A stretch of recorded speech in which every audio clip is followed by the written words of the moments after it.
Okay, everybody please stand up. Good morning, class. Have a seat, thank you.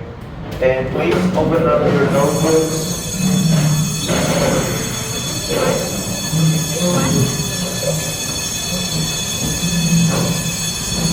Open up your notebooks and please copy the agenda.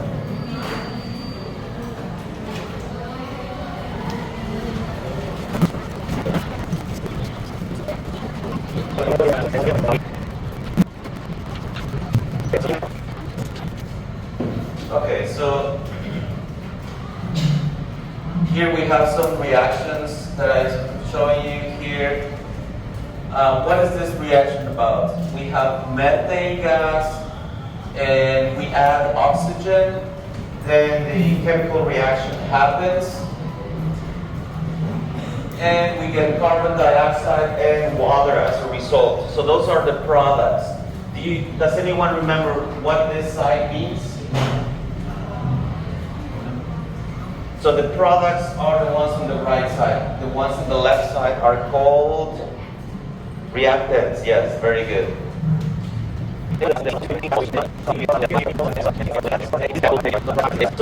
As a word equation.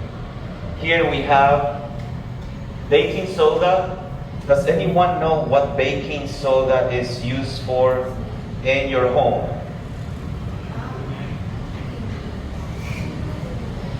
Raise your hand if you know.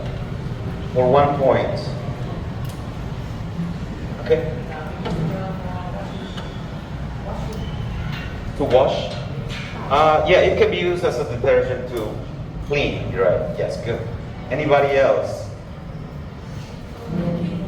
Cooking, yes. To make baking goods, right? Or cookies or cakes, right? What's the purpose of using baking soda for that? Why do we use baking soda? Do you know? Anybody knows? Because it raises the fluff, so it raises the volume of cookies or your any other baking goods.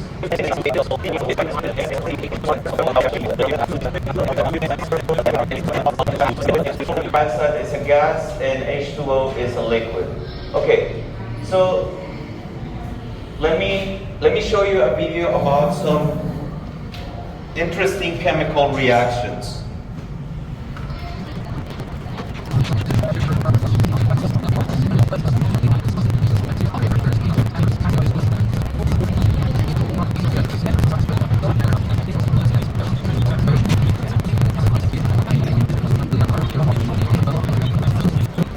Okay, which one do you think was your favorite reaction? What's your favorite reaction from the video? Which one? The last one? Oh, ferrostate, right? Yeah, so, okay, think about that. And also think about which other reactions you see in your everyday life. Can you give me some examples? You can look at the picture and name that. Okay, so what would you say, Vivian? Fireworks, yes. Fireworks is a really cool reaction. We're gonna see what type of reaction is in a moment. What other reactions do you see in your everyday life, Oscar?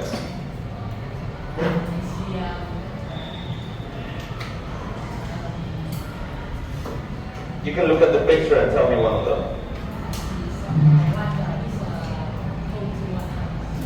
Ice? Oh, okay, yes, that's one of them. Sure. Can you name one of them, please? Daisy. One more chemical reaction you see in your everyday life.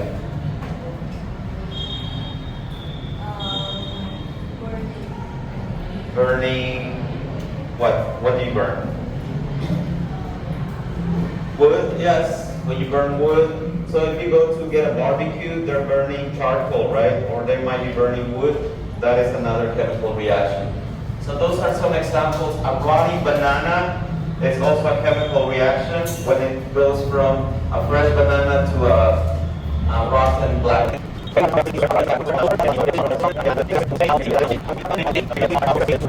what's happening in the beginning. So please copy this chart in the next 2 minutes.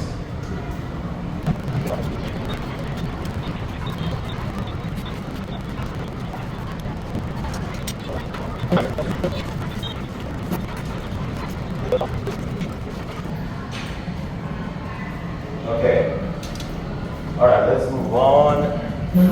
Now, think about the reactions that you wrote down. So what type of reaction are happening?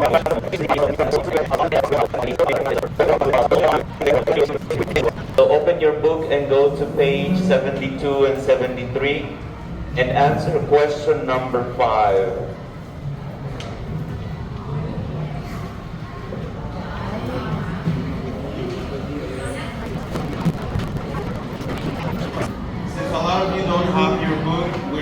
Move on, but please bring your book next time. It is required, okay? Please bring your book next time.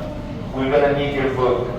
We answer this with, we also talk about a little bit about the conservation of mass. Conservation of mass says that if you have some reactants on one side, so if you have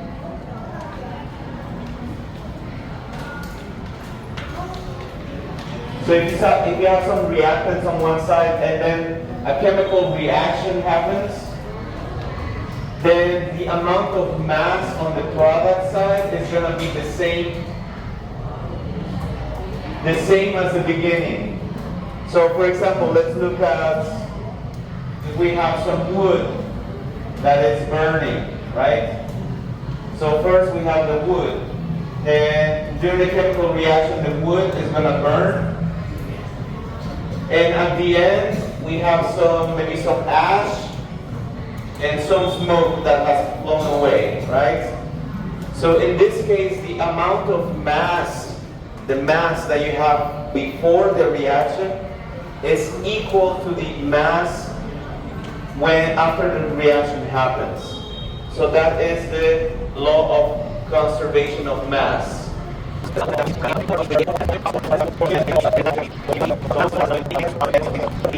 And what are some examples of fuel in a combination reaction? Can someone give me some examples of fuel? I'll give you one. We have carbon. What else do we use as fuel for your motorbike, for example? Yes, oil, okay. Well, oil is put into the engine, but we use gasoline, right? Gasoline to power your motor. What else is a fuel that we use? We gave you an example earlier, right? With remember methane? Methane is also a fuel. So when you have fuel and you combine the fuel with oxygen, you are creating a combustion.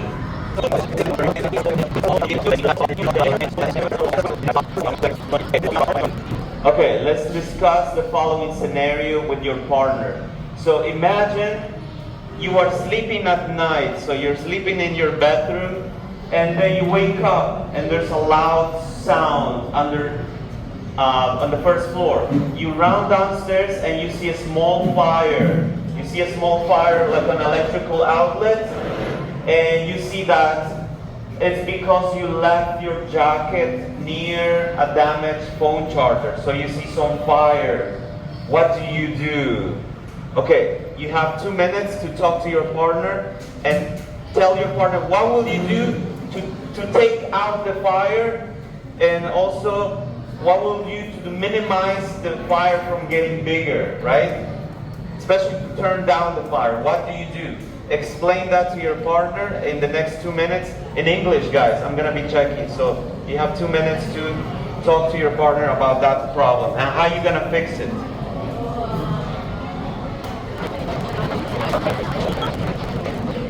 Okay, guys, you need to be discussing. So how are you going to put out the fire?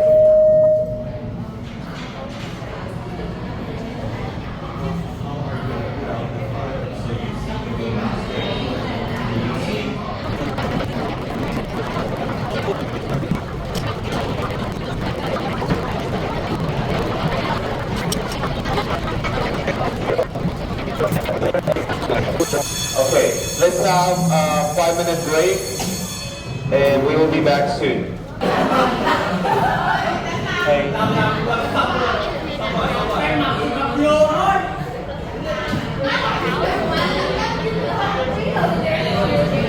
Oh, I'll show you the answer in a moment. So one of the things is you need to turn off the electricity. You also need to, the jacket. The jackets are usually made of plastic materials like polyester. So if the jacket is made out of that, it can catch on fire really quick, right? So you want to grab the jacket and throw it away somewhere else. Then you want to put a thick blanket on top so the oxygen supply dies down and the fire cannot grow anymore. Yes.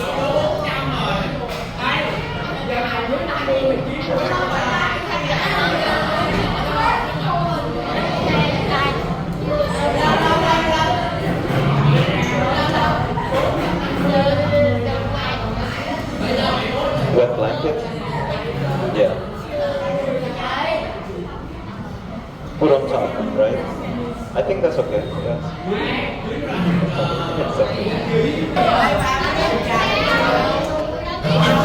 Okay, so here's your bottle. You can continue with the fruit first. Okay, here's your bottle. Fill it up with salt first. Everybody else needs to sit down. Only the leaders need to be up here. Nobody else. There you go.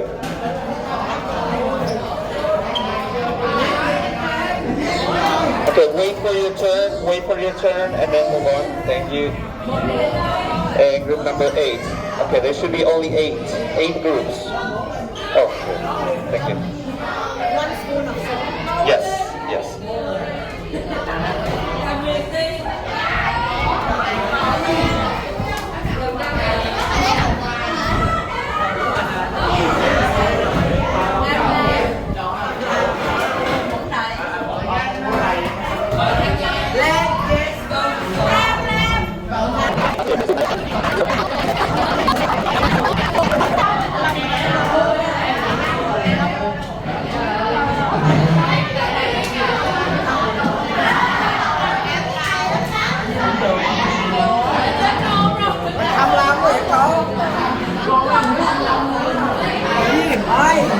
Yes, that's good.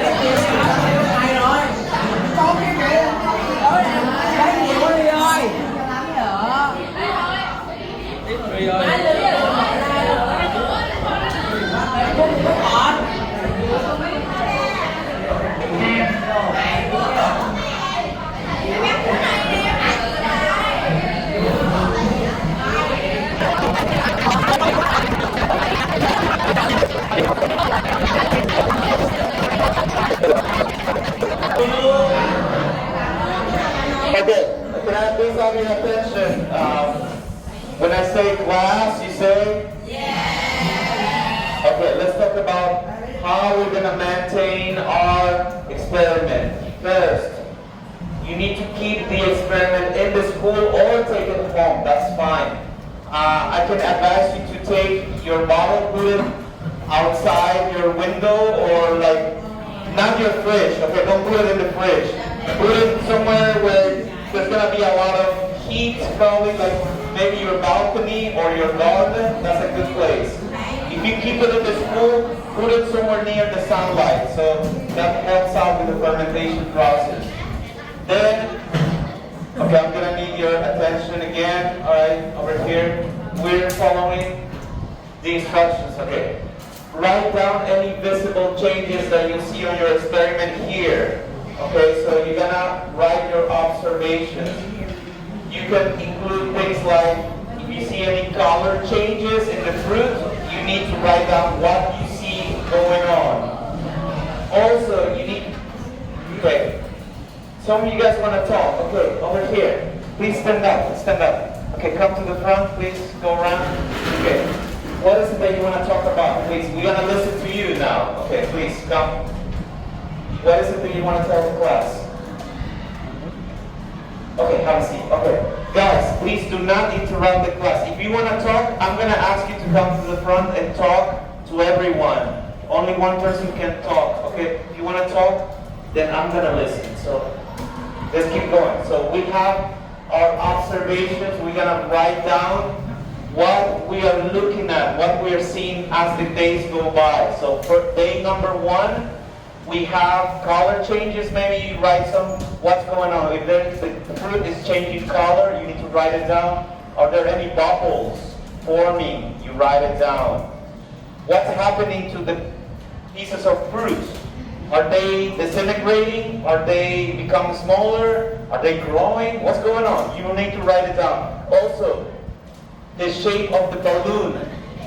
So let me show you something here. So as with this chemical reaction, you have glucose, which is basically the fruit that you have. It has sugar, and we added some salt in there too. But anyway, the bacteria is gonna react with your fruit, and it's going to create some lactic acid.